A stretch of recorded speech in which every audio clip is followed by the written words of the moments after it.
네, 매주 수요일 이 시간에는 ETF 투자 전략으로 여러분 찾아뵙고 있습니다. 오늘 이 시간 KB자산운용 ETF 상품팀의 이소연 차장 모셨습니다. 어서 오세요. 안녕하세요. 네, 일단 ETF 시장 분위기 최근에 어땠습니까? 성과들 살펴주시죠. 네, 최근 1주 성과부터 먼저 좀 살펴보면은요. 네, 눈에 띄는 부분은 이제 AI, 로봇, 그다음에 플랫폼 테마들이 좀 눈에 띄고 있습니다. 그리고 좀 눈여겨볼 만한 게 이제 뭐 웹툰 드라마 이런 것들도 이제 네. 같이 올라오고 있고요. 성과 하위 쪽까지 같이 보면은 이제 중국 전기차라든지 최근 이제 주가가 좋았기 때문에 지수 및 이제 2차 전지 인버스, 그다음에 달러 선물 레버리지가 하위권에 랭크되고 있습니다. 네, 그렇군요. 이 밖의 종목들은 어떤 것들이 있는지 ETF 한 달 수익률 상위도 좀 찾아보도록 할까요? 네, 한 달 성과도 같이 좀 보면은요. 2차 전지 팔라듐, 그다음에 코스닥 150, 원유 인버스를 제외하면은 좀 게임 테마들이 상위에 많이 랭크돼 있다는 게 특징적으로 좀 볼 수 있습니다. 그리고 또한 금이랑 우주, 항공, 방위와 같은 방어주 성격들의 ETF들도 양호한 성과를 기록하고 있습니다.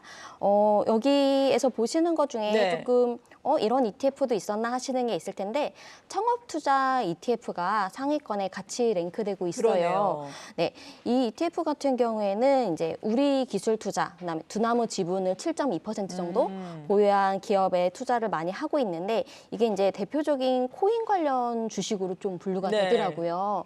그러다 보니까 비트코인 강세와 함께 해당 ETF들이 좀 인터넷 카페에서 많이 좀 언급이 됐었고요. 그다음에 에이티넘 인베스트먼트라든지 아주 아이비 투자와 같은 VC들이 최근 3분기 성과가 양호했기 때문에 해당 ETF의 좀 주가 수익률도 좀 좋게 나왔습니다. 네, 오늘도 가상화폐와 관련된 종목들이 증권시장에서도 오르고 있는데 ETF 쪽에서도 이러한 ETF가 주목을 받고 있습니다. 금 가격은 지금 사상 최고치에 거의 근접했다는 소식 전해드리면서 금 가격과 관련된 또 ETF까지 알아봤습니다. 개인들이 그렇다면 어떤 ETF를 많이 순매수를 했나요? 네, 자금 움직이기까지 같이 살펴보면요. 네. 여전히 단기채, 그다음에 미국 30년 국채 등 채권 쪽으로 많이 베팅을 하고 계시고 주식 쪽으로는 미국 배당주 쪽으로도 꾸준한 자금이 유입이 되고 있습니다. 조금 특징적인 게 지난주에 AI 반도체 관련된 테마 ETF들이 2개나 신규 상장을 했습니다. 네. 각각 155억 원, 85억 원으로 지금 자금이 유입이 됐거든요. 그래서 이런 부분들이 최근 자금 플로우에서 볼 수 있는 특징이라고 할 수 있겠습니다. 네, 그렇군요. 그리고 국내 만기 매칭형 채권 ETF가 첫 상환에 성공을 했다고 하는데 이게 구체적으로 어떤 건가요?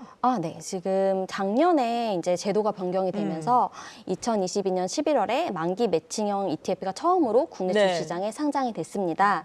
그리고 이제 금리 고점론들이 좀 확산이 되면서 지난 1년간 많은 ETF들이 상장이 됐고 지난주까지 기준으로 봤을 때 만기 채권형, 즉 존속 기한형 ETF들은 총 28개 종목, 규모는 6조 5,500억 원에 달하고 5,500억에 달하고 있습니다. 이제 출시가 1년이 되다 보니까 만기가 맞이하는 ETF들이 좀 나오고 있어요. 첫 번째로 만기가 도래했던 게 KB스타 23-11 회사채 액티브고요. 지난 23일 만기 상환을 무사히 마쳤습니다. 네. 만약에 만약에 상장 첫날에 이 상품에 투자를 하셨고 만기까지 보유를 하셨다면은 월 분배금 포함해서 연 5.6%의 수익을 얻으실 수 있었을 네. 거예요. 이게 어떻게 다른 건지 일반 네. 채권형 ETF와 어떤 부분이 다른 건지 제가 좀 표로 간단히 정리를 해왔는데요. 네. 존속기한형 ETF 같은 경우에는 일반적인 채권 ETF와 달리 청산 시점까지 보유할 경우 ETF 시장 가격 변동과 상관없이 원금의 이자 수익을 얻으실 수 있습니다. 사실상 개별 채권에 투자하는 거랑 동일한 효과를 누릴 수 있거든요. 그래서 저희가 흔히 알고 있는 일반 채권형 ETF랑 좀 다른 부분이 네. 있고요.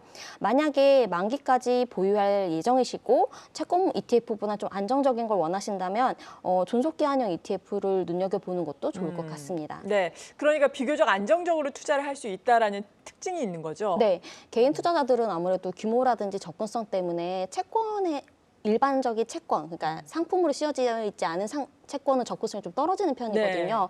근데 이거는 일반적인 채권을 매수하는 것과 동일한 효과를 얻을 수 있기 때문에 만약에 채권형 ETF라든지 채권형 펀드에 좀 그런 금융상품으로서의 변동성이 싫다라고 하시면 존속기한형 ETF를 보시는 것도 좋을 것 같습니다. 네. 그리고 앞서서 AI 반도체와 관련된 ETF도 새롭게 상장이 됐다라고 말씀을 해주셨는데 요즘에는 또 온디바이스 AI가 증권시장에서 주식 측면에서 상당히 인기가 있잖아요. 네. 반도체와 관련해서는 ETF 투자 전략을 어떻게 가져가는 게 좋겠습니까? 워낙 뭐 저희는 삼성전자, 하이닉스와 같은 일반 주식들 네. 또 워낙 한국에 많이 있다 보니까 저는 오늘 조금 제가 소개를 해드리고 싶은 건 이제 미국 비롯한 이제 글로벌 반도체 ETF들이에요. 네. 이런 부분을 눈여겨봐야 되는 게 우선 솔직히 상반기까지만 해도 그렇게 반도체 업황이 좋지는 않았거든요. 그렇죠. 네네. 코로나 때 워낙 이제 다들 집에 계시면서 가전을 많이 바꾸셨고 네. 이미 맞아요. 그러다 보니까 2022년, 23년까지만 하더라도 IT 제품은 좀 지지부진했습니다. 재고도 많이 있었고요. 근데 이런 부분들이 재고 소진이 확인이 됐고 네. 그다음에 교체 수요가 맞물리면서 공급자들이 유리하게 됐고요. 거기에 더불어서 미국 같은 경우에는 미중의 이제 갈등의 전략적 자원을 반도체로 삼고 있습니다. 그래서 이건 민주당, 공화당 모두 같은 기조거든요. 네. 그래서 내년 미국 대선과 무방하게 반도체 쪽으로 계속 좀 좋은 흐름이 있을 것 같습니다. 그래서 저는 미국 반도체 공급망에 들어간 국가들에 투자를 해야 된다고 보고 있고요. 네. 대표적으로 한국, 일본, 대만이 그런 국가들이고 그렇죠. 제가 그래서 관련된 ETF들을 조금 정리를 해왔습니다. 네. 그래서 뭐 미국에 상장된 반도체 기업들에 투자하는 미국 반도체 기업들이 있고 다만 이제 나는 환율이 조금 원달러 환율이 불안하다. 주가에서 수익률을 얻더라도 네. 환율에서 깨지면 의미 없지 않냐라고 그렇죠. 하시면 해지형 상품도 추가적으로 상장이 됐으니 그 부분은 눈여겨보시면 될 것 같고요. 네. 뭐 여러 개 좀 나는 미국만 하는 거 말고 다른 국가도 하고 싶다라고 하면은 뭐 글로벌 반도체라든지 아니면 글로벌 반도체 탑4 아니면 아시아 반도체 공급망 엑스차이나 액티브 이런 ETF들이 네. 한국, 미국 또는 한국, 일본, 대만에 투자를 하고 있고요. 마지막으로 일본과 관련된 ETF들도 2개 종목이 상장돼 있습니다. 대부분 컨셉은 비슷한데 네. 개별 종목의 비중이 다르니까 이런 부분들을 좀 확인하시고 투자하면 좋을 것 같습니다. 네, 맞아요. 말씀해 주신 것처럼 ETF에 투자할 때는 어떤 종목을 어느 정도 비중으로 담고 있는지 항상 확인을 해보시기 바라겠습니다. 반도체와 관련해서도 선택의 폭이 상당히 넓으니까 지금 말씀해 주신 ETF 종목들도 점검을 해보시면 좋을 것 같네요. 오늘 이 시간 KB자산운용 ETF 상품팀의 이소연 차장과 함께했습니다. 감사합니다. 감사합니다.